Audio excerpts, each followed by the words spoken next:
A lot of women come to me and say, I need a financial breakthrough. There's all these kinds of things. While those are all well and good, I started to realize that fasting is so much less about what you can get from it and so much more about being in his presence and being able to hear clearly and to experience what he has for you in that moment, in those days of fasting.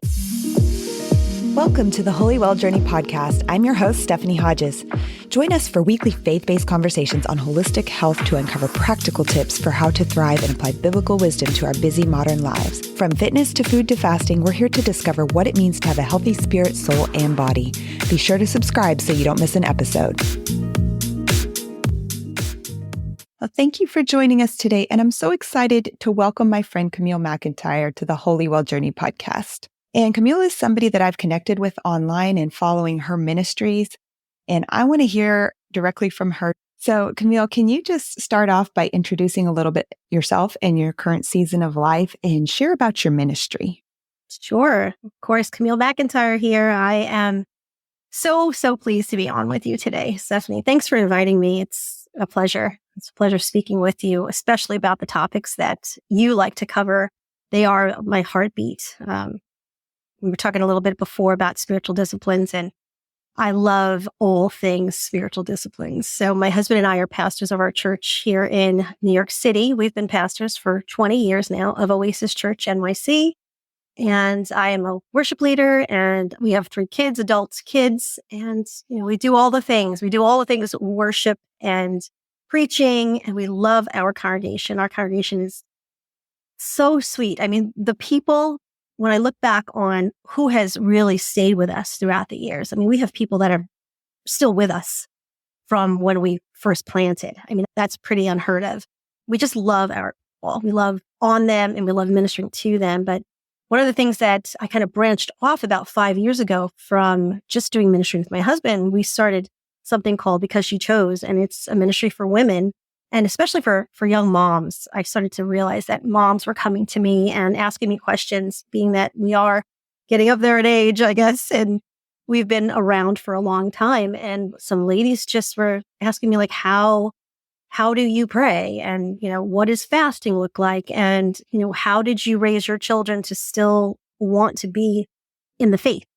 So all these questions were coming up, and they were coming from young moms. So one of the things that God was just tugging on my heart was, you need to speak into that and speak into the lives of these mamas that are struggling in certain areas, especially in the areas of like time management. I'd started to realize that a lot of mamas were, first of all, they didn't know what spiritual disciplines really were. That was number one. And number two, trying to fit things into their schedules. I mean, I remember what it was like having 3 babies. We were church planted when my youngest was a year old. So I know what it's like to be super busy and then feeling like you were not able to pray or to read the word or to get any kind of quality time with God. So that's really where Because She Chose came from. And God just, started drawing some of these sweet girls to me just to be mentored a little bit. And then we started a podcast about 1.5 years ago. So that's where we're at. That's so great. And I think it's something that so many women are looking for. I actually have a spiritual mentor as well, who's starting a ministry called Bridge to Legacy with the idea of connecting the older women to the younger women. And I'd be curious if you see with these new moms and these young women that are coming to you today, you talked about some of what you can relate to and what you see in common. Do you think in this time they're facing new challenges? And what would those be? Yeah, for sure. I think the way the girls are coming to me and the different problems that they're encountering are so different than what I was encountering. Society has changed so much in the last 20 years. My husband and I talk about it a lot. The younger generations, how do we reach them? And the one thing that we keep coming back to is just loving on them. Because I think a lot of times they become, what's the word? Just disillusioned with church.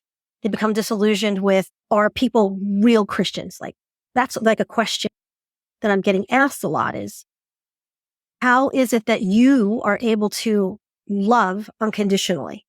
They go to churches. I'm telling you that the churches that I hear and the ministries that I hear them talking about, there's a lot of spiritual abuse out there. So they become disillusioned. So one of the things, especially with motherhood in particular, what these ladies say to me is, if I don't feel I have the time, or I'm not hearing God properly, or I don't even know what that looks like, or I don't understand scripture when I read it. They're simple, basic questions. They're like, well, how am I supposed to raise my child if I don't feel like I'm able to grow in the faith? What does that even look like? So a lot of times, just giving them those basics on, well, here are the basics of prayer. I'll give them a list of things that they can do just to pray. Because some girls don't even know how to pray out loud, or they feel intimidated to pray out loud or in a group. And it amazes me.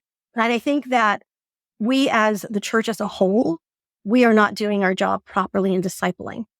So one of the things my husband and I have in our church is it's a whole discipleship program. And my husband had developed it. And it's really the basics on what the spiritual disciplines look like.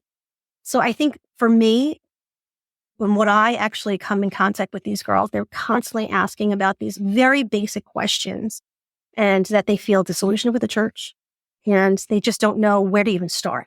So if you're a busy young mom, you have a lot of kids, and you have your kids in all kinds of activities, and church in and of itself, just church attendance falls on the bottom of the list. A lot of times I notice these girls are not bringing their families to church. So their kids are not really growing up in any kind of environment where they're being taught the basics, disciplines of Christian life. And they're like, well, I can't even get myself to church. So a lot of times what I teach them is, like I said, with the basic disciplines, but also time management. What are your priorities? So if you notice, if you go on anything that has to do with Because She Chose, you're going to see priorities is really what I'm always talking about. How do you prioritize your life? For me, it's God first, right? Your spouse is next on that list. If you're not meeting your spouse's needs, forget about everything else. And then your children come next. For me, children come after the husband. Hey, I know that's tough. It's kind of hard for some girls to really grasp, but that's the way God wants you to look at your life when you're prioritizing. And then, where does your spiritual growth fall within those three? If you're saying God first, that's really what you're saying about your own spiritual growth. And then your husband, a lot of girls tell me, I don't even pray with my husband. Maybe my husband isn't even on the same page as where I'm at. Women are like, how do you even get your husband to read the Bible with you, or have, a devotional life with you? These are all questions that are, I think, for the most part, are not answered in the wide, body in church. If they don't even go to church on a Sunday morning, where are they being taught? So I think for you, like what you said about mentorship, it's really important. I think we do not have spiritual moms and dads. I grew up with that being a thing, spiritual parents. But I don't think we're carrying on. The next generation is carrying that on, and there's such a need for it. And I think that's why these girls are coming to me and saying, they call it a mentor now, but we called it spiritual moms and dads back in the day when I was coming up. So yeah, it's tough. Yeah, it's family, right? And what you're saying, and what I see, and I can even see this in my own life, is that rather than having this strong church community, now we're going to YouTube, or we're going to social media, and we're getting all this information and all these great sermons and all these great sound bites. And so we have all the information, but then like what you're saying is, well, we don't know how to apply it, or we know how to consume information from other people, but then there's still a lack sometimes. And I see this in my ministry as well, of people not even knowing, like, well, how do I read the Bible? Or I'm reading the Bible, I'm not understanding what I'm reading. I can't be silent and still with God because my mind's racing all the time, or I don't know how to pray. And so it is so common that even though we have more information than ever before, on one hand, that can just be overwhelming to sort through it. But then the second is truly having someone like you're talking about. It's the biblical model of discipleship, which is through relationship, somebody walking you through it. 100%. 100%. I know that for a long time, and when I was young, when my babies were little, I did not have, we had pastors, yeah, but my own pastors were young as well and had young children. So they really did not have a lot of time to be a mentor. And later on in life, to be honest, we had the same pastors for 17 years before we started our church. And my pastor's wife, sweetest woman. I remember her apologizing to me and saying, like, I wish I had been there for you in a greater degree. And I really appreciated that she acknowledged that. And it was something that I brought into ministry as we started to church plant. And I said, Lord, how do I become more available when I myself am very busy with my own children and my own life? It was always in the forefront of my mind. How do I minister well? And how do I mentor young women well? And it's something I'm always praying about and saying, Lord, show me, the proper steps, who needs me? I had to actually really do a lot of work with boundaries too, because when I realized priorities were important, but so were boundaries, like learning how to say no, because I was always spreading myself thin. And I'm the type where I will take everyone's burdens on my own shoulder. And the Lord had to show me, hey, this is not your problem, or this is not your problem. Well, what you're to do is to bring these burdens and these needs to me and lay them at my feet. You can't do anything in and of yourself. You have to intercede for them. So that's one of the things that I started to realize was part of my ministry, that I am more of an intercessor. I will pray down fire from heaven for you, but I may not be able to be there for you in the capacity of a close friendship. I may not be able to get on the phone with you every day or once a week even. Like, that's something that I had to come to grips with was, what are my priorities? What does that look like for me? And also, how can I show you that I have these boundaries, but in a way that you will still understand that you will be cared for. So yeah, there's a lot there. There's a lot there, especially for young moms that are in or trying to get into ministry, or maybe God is calling them into ministry. It's hard. It's hard to, I think, balance all of that and, keep the plate spinning. I always say, there's a plate that's going to break, it's going to fall, and it's going to break, because you cannot do it all. You really can't, but you can prioritize well. And when you have those boundaries in place and you say, okay, well, I had something in the last 3 months, I was taking just a rest and a break from some ministry, especially because I have a podcast, and I decided it was time to just take a little bit of a rest. And that was hard. That's hard for me, because I know that the need is great. And also, if you deal with being a people pleaser, sometimes I can be that. And like I was saying to God, but these women really they need me to be there as a spiritual mom. And he was like, but they need me more. So if you cannot rest well, and if you cannot be getting what you need and filling your cup, how are you going to pour into the lives of others? So that was another little lesson the Lord was showing me. Even after 20 years of ministry, he's like, you cannot be a broken cistern, because I'm trying to pour into you and you're just leaking. You're leaking all over people. So I said, okay, Lord, let me take a little bit of time. And over the last 3 months, I've missed being with people, but yet, oh my goodness, what God has been pouring into me. I finished a 40-day fast, I'd say maybe 3 weeks ago. And it was a Daniel fast, and it was just me. And I had told a couple of girls if they wanted to join me, and some did. I just didn't want it to be something that it was, spread out there and everyone knew. And it was just between me and the Lord. I called it just Jesus and me time. And another sister in the faith, she was doing it with me too. And it was phenomenal. I think what God started to speak to me about future ministry, and then just be able to fill me and then deal with issues in my life. It was a huge topic for the Lord to speak to me on over the last 40 days. Was that 40-day fast was areas of my own life were popping up, and things that I thought that I had dealt with throughout the years. And God was like, no, I want to touch on that. There's still something there that you're holding, from me. And it was a little bit of some heart surgery, spiritual heart surgery going on. But it was all for my good, because like I said, if I can't go forward with speaking into the lives of women and from a place of wholeness, then what's the point? That's so good. And I think that boundary setting, that allowing yourself, giving yourself the permission to take a break, to spend that time with the Lord is so important, because what you said was so good about the people pleasing and God telling you, but they need me more. And that has to be our initiative, is pointing people to the Lord, not making them dependent on us. But the boundaries part is a little tricky. And I'd like to touch on that just a little more for women in ministry, because I think today with our technology, it's harder for us to know how to navigate relationships. Like, how much is too much? Should I be texting? Should I be calling? What does that look like? Like, just this morning, I was texting a mom about basketball practice and dropping off the kids. And it was funny because when I first texted her, she texted me back about 2 hours later and she said, "I'm so sorry for the delay."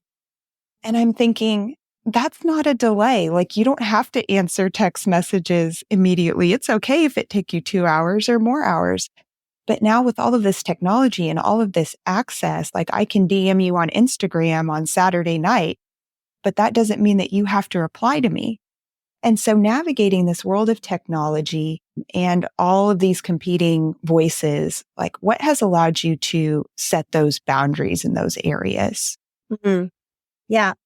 I think for me, because I'm an introvert, we were talking a little bit about it before we started the podcast. I'm very introverted. So if you're an introvert, the way you rest is that you need to be alone. And that's really hard when you have, a family and a ministry, but I have a whole church. I have another, ministry because she chose. And I started to realize that I was overtaxing myself, and I was not listening to my own body. And I was just so tired. I deal with a lot of issues with chronic fatigue and fibromyalgia, and I have since I was in my early 20s. So I started to realize that I was not taking care of myself properly.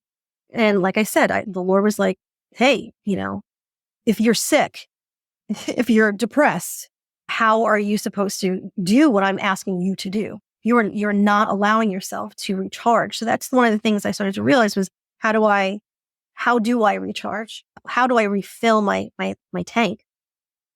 So I started to say, okay, this is taking so much of my time. And there were several areas that I started to realize that God had really not called me to do, but I was doing out of obligation and out of people pleasing. And it's not so much from a place of like low self-esteem. It was from a place of needing. I always have this need to minister. It's a call of, that God has placed.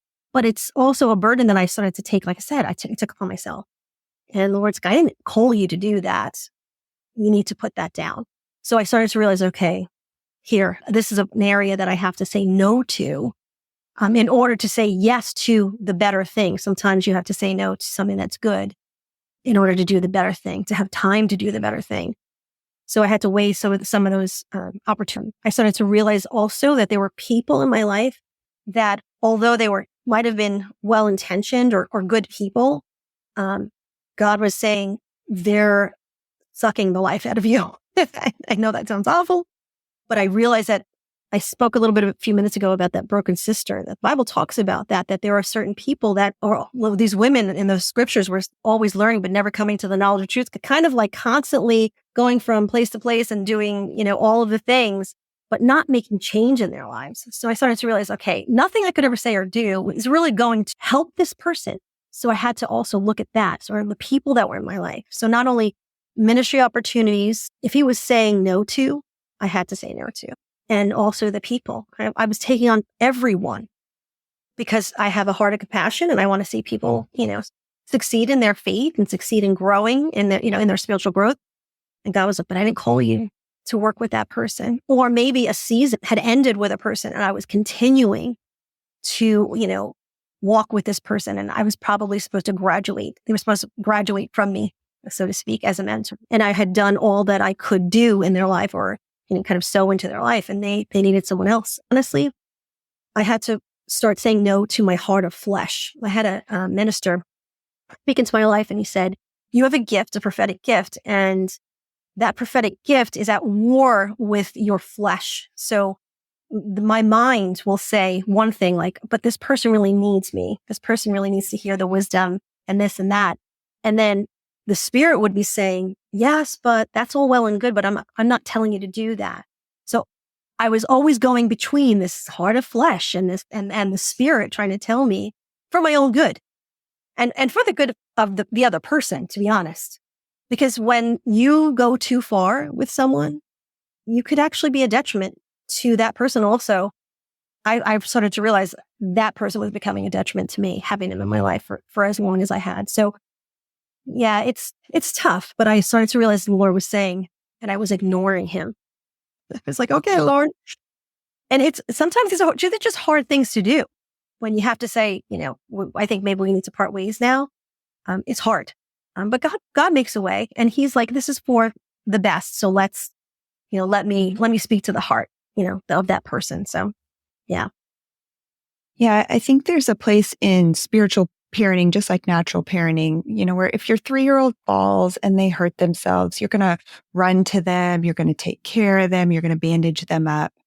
But as they grow older, in a similar way, it's like if your son is 40 years old and you still are making breakfast for him every day because he's living in your house, you're going to say, there's something wrong with this picture. You were supposed to bring him into maturity so that he could go out on his own. And it can be the same way in spiritual mentoring and discipleship and parenting, where if you get stuck in one of those loops where there's a lopsided need and dependency on another person rather than the Lord, that's when that can really become a drain, like you were saying, that draining of your energy.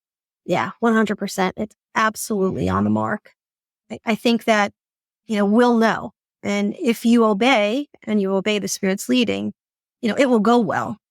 But when you kind of silence the voice of the Spirit who's trying to lead you and guide you, you're only going to fall into problems.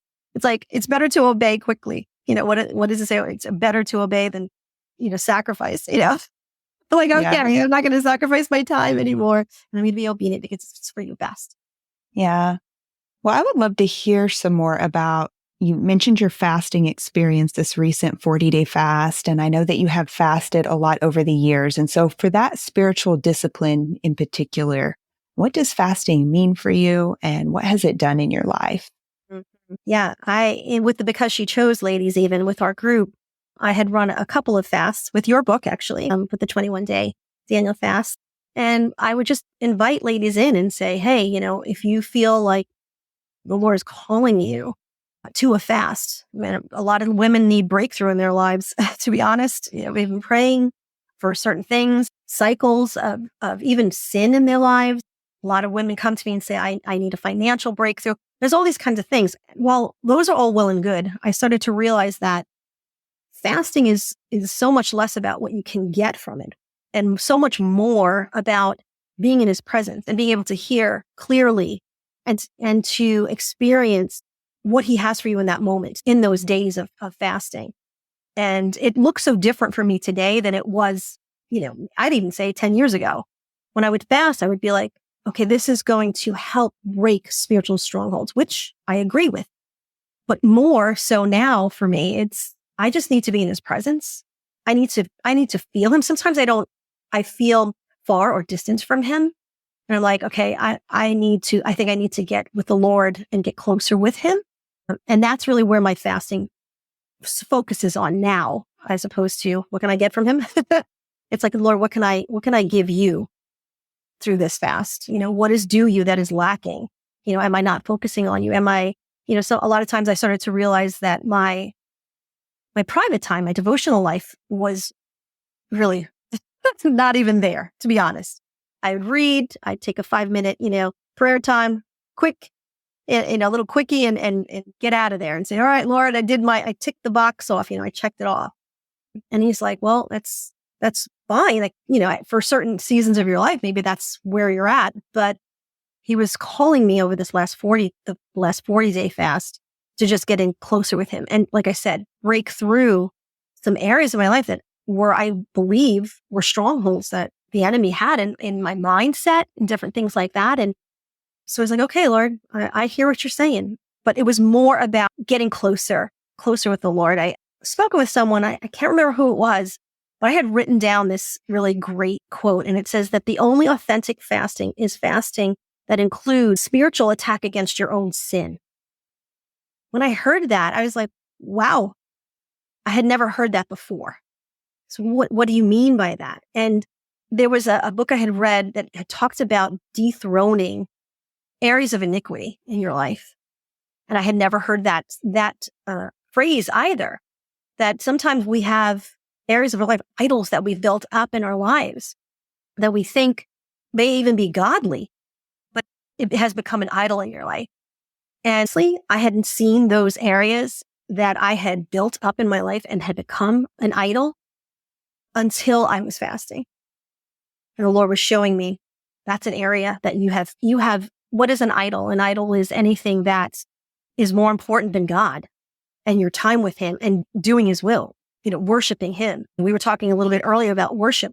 And I had for about 3 years had a group where I would go live every Wednesday afternoon and I would just sing and pray. It was just my worship to the Lord, and others came and joined me, and I would pray for their needs if they needed. And the Lord told me specifically to do that. And 3 years had gone by, and I really felt like it was time that God was saying, okay, you're done with that season. But I miss it. I missed that time. And I really stopped doing that. I would come into our sanctuary and I would just get on my piano and just begin to worship and praise him, even alone, completely alone. And I started doing that again through the fast. And the Lord was like, yes, I did say to stop that for a certain amount of time and that season was over, but that didn't mean that your time with me was done. And I had realized I had made that even an idol in my life, that was just so very important that I got on with the girls and I ministered to them. And he's like, okay, that time is over, but what about us? So I kind of have come back to this kind of audience of one with my worship time. And, again, worship is different for everybody. It's not the same. I mean, I love to sing. I love to use my voice. I love to play the piano when I'm worshiping him. But a heart of worship is so much more than that. It's not just, singing a lovely song. There are times when I don't even sing, when I will just pray. And sometimes there are moments when I'm even just groaning.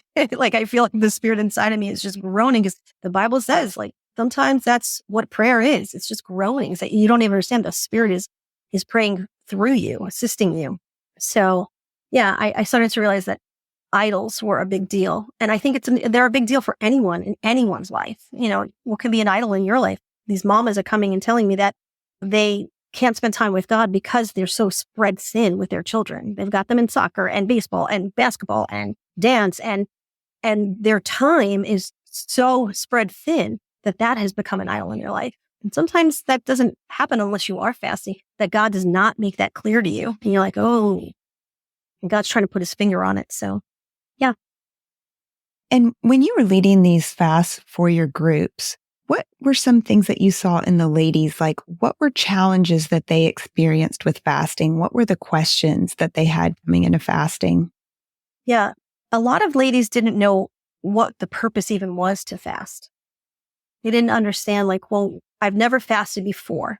The questions were, well, how do I? And that's why I loved your book, because it was it was like, all right, get this book. This is the best book you could read on how to go about practically how to do a fast, a Daniel fast. And that was the first question. The second one was, well, why should we fast? And while I said that there were, I just said that spiritual warfare is a big deal, and God's opening up your eyes to possibly having idols in your life. But the reason that I would tell them is, we have to humble ourselves before God, because we have to be obedient to his word, to what he's trying to tell us to do. Like I would tell him, sometimes your body just needs a cleanse. Maybe you're just running on empty and you don't realize that you're putting so much garbage in it for so long. God's like, hey, you're my temple. Let's clean it out. I would also tell them that there's like such power to overcome flesh tendencies and temptations in your life. And sometimes what did Jesus say? When he talked about spiritual warfare, he said sometimes this only comes out by prayer and fasting. That spiritual war it's a real thing. Seeking God's guidance and his direction. Some people don't hear clearly. To gain just a greater understanding, and some divine revelation comes in fasting. Some things that answers to prayer that you've been asking the Lord about for a really long time, sometimes it doesn't come unless you are fasting. I've had breakthroughs, especially the 121-day fast that I did with because she chose group of women. Right, I'd say almost day 20. I had been praying specifically for finances. that was the reason the one reason I was fasting. I said, Lord, you know what our needs are before we even ask. But sometimes you say you need to ask, you need to press in, and you need to be like that woman that's coming to the judge and saying over and wearying. Not that he wants you to, constantly be wearying yourself and begging, but sometimes he's like, okay, what is it that you really need? And bring it before me. So during that time, I was like, Lord, that was the top thing on my list was finances. Lord, we need a breakthrough in our finances, in our church and in our personal finances. You know my need, but I'm bringing it before you. Day 21, I can't even tell you. The most amazing thing that had ever happened to me in fasting while fasting was God had laid on someone's heart to bring me a check for $10,000. Now that sounds crazy and it doesn't always happen. I will not guarantee those kind of things, but God was trying to show me in that moment, I can and I will absolutely provide for you. And it wasn't about the fact that I was starving myself, or it was just that he was like, okay, you're serious. And I'm serious about meeting your need. And you have taken that time and let me show you what I can do. So it blew my mind. It blew my husband's mind because we were always, kidding around and teasing one another about, I would always pray about checks in the mail. A lot of our eldership group, we would say, oh, we're praying for checks in the mail for you. And God would do funny things like that. We would get a refund about something that we weren't, like IRS gave us something and we weren't expecting it. And we would always, kid each other in our eldership team and say, what checks in the mail have you been getting lately? But it was just God saying, don't joke. This is real. Don't kid around because I mean what I say. And let me show you how much. So I believe that when you're fasting and if God has put something specifically on your heart, he just wants to show you how faithful he really is and how the miraculous is still a thing. That's so good. Yeah, God is serious about what he says, and he will do those things to build our faith.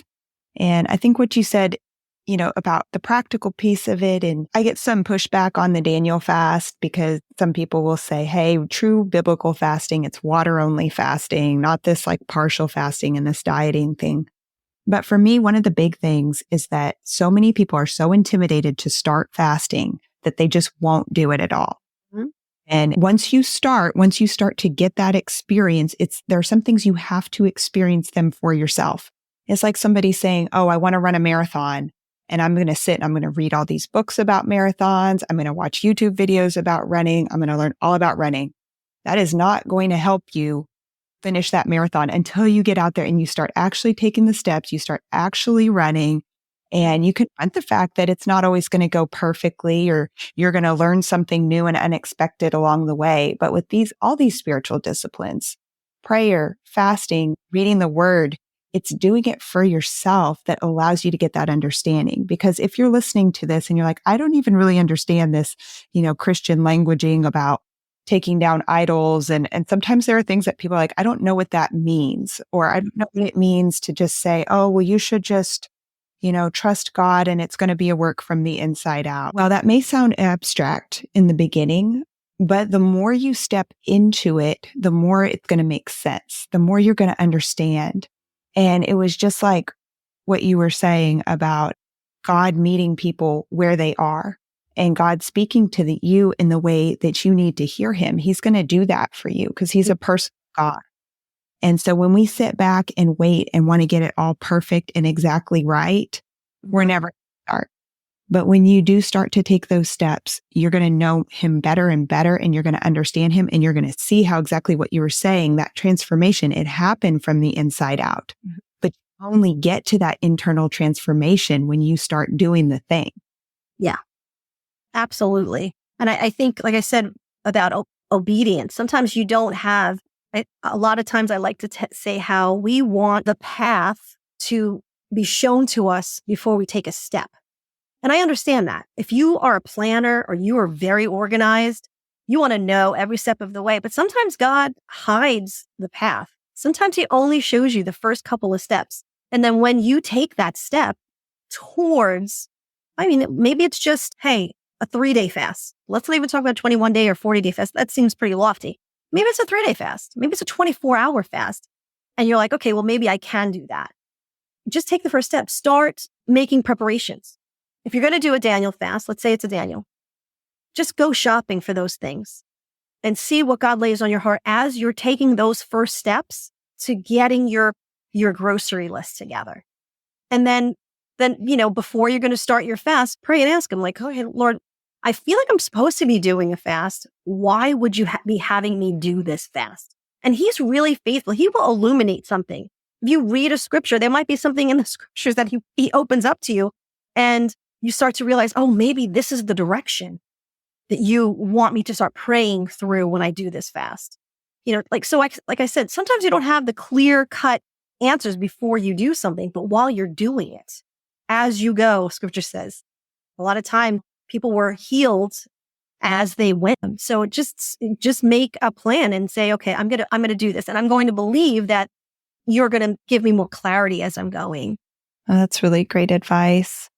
Mm. Now, if you were talking to some people listening who are leaders themselves, maybe they're pastors or ministry leaders, or maybe there's someone that's just saying, you know what? I know about prayer. I know about fasting, but the people around me don't. And I feel like God might be calling me to lead a group or to disciple other women like Camille does, or to lead a fasting group. What kind of advice would you give them for getting started and taking that leadership step and mentoring other people? Mm-hmm. I think for me, I am so into resources. I mean, that's why, like I said, I keep on referring to your book. I love resources. There are quite a few books that I like on fasting that I will recommend people. There's some podcasts. There's some websites, some great websites that I really love, and I will recommend them before they even start to plan. Just take a look at what fasting looks like, why you should fast, and get your hands on some great resources. Research it first. Don't just throw yourself into it, because the one thing I have to say for leaders is make sure that you are hearing God and he is calling you to a fast. Because I have actually fasted or agreed to fast at times, a couple of times, and I found it was the hardest thing to do. It was because I really feel like God probably was not calling me to do that fast, but I told someone, or I said I would do, and, or it's the beginning of the year. Everyone does a beginning of the year fast, right? New Year's fast. So I started to realize, all right, I'm not going to fast unless I hear God saying to me to do that. So for me, when you are leading a congregation, so to speak, sometimes I feel a little guilty because we don't do that enough within our congregation. I'm like, okay, but that's not right. It's just that you're going through the motions then. If you're just going to say, all right, we need to fast, and we should be fasting at least 3 times a year as a congregation or as a leadership team. And I started to realize, wait, no, maybe we should wait on the Lord and wait for his timing and for his leading. I think that's the best advice I could give someone, is wait for him to tell you when, because there's a purpose. If he's leading you, if you feel a tug in your heart saying, okay, maybe I should be fasting. Or here's the other side of that coin. If you feel God is telling you to fast and you're not doing it, things are not going to go well for you, my friends. Don't ignore the tug to go and fast, because there's a reason why he's saying to do it. Because on the other side of it, there's always some special thing that he has either for you, whether it's a physical need or meeting you in a supernatural way, in your spiritual life. Maybe he's showing you some area, like I said before, about maybe there's some spiritual warfare. There's a fast that I like to do for specifically prodigals. Calling prodigals home is what I call it. So, a lot of these ladies come to me and say, I'm praying for my child, adult child or teen child. And I'm struggling with them. And I'm like, okay, well, pray and ask the Lord maybe he's asking you to fast. Maybe he's leading you in some way to fast for that child. And again, it might not be boom, poof. It's, God just answering your request. He's not a genie in a bottle. What it is maybe he's just calling you to a higher level of intercession over your child. And I'll testify to that myself. I have a child that's wayward, and I'm like, Lord, my children were raised as PKs. They were raised in the faith. While they will absolutely say they believe and their faith is still in Jesus, saying that and then actually living your life to reflect that are two different things. So even still, I will do a fast every once in a while when the Lord calls me to do that for that child. And I know one day something is going to happen in the life of that child. I know it for a fact. I know that God has shown me things that child was supposed to do with their life. And I'm like, okay, Lord, I will continue to do that. And I'm still waiting. It's not like it's not a magic fix, but know that God is doing something, whether he is softening the ground, I don't know. He always has something up his sleeve, I say. He always has something coming.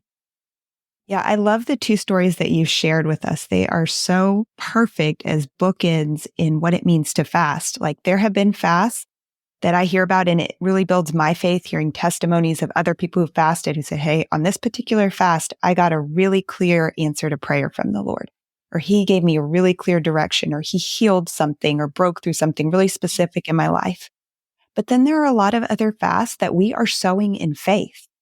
And it says in Matthew chapter 6, Jesus is telling us to go fast in private in the secret place, and our Father who sees us in the secret place has a reward for us. Amen. It doesn't say when that reward is coming. It doesn't say where that reward is coming, but we are sowing in faith that he's hearing all of our prayers at all times.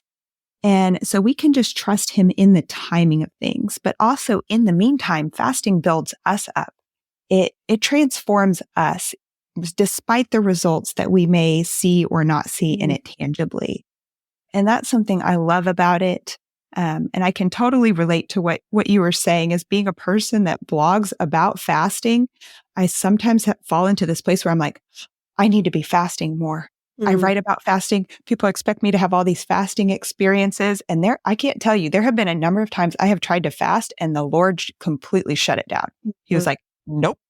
You have no grace for this fast. You are not going to do this because you're doing it because you're worried about what other people think, or you're trying to please people, or just trying to rack up more experiences. And he's like, absolutely not. That is not what we're supposed to do. That's so good. And so I do think there's a side of fasting where do I ever really feel like it? Well, no, my flesh would always rather eat whatever it wants to eat. So I don't feel like it in that sense. 100%.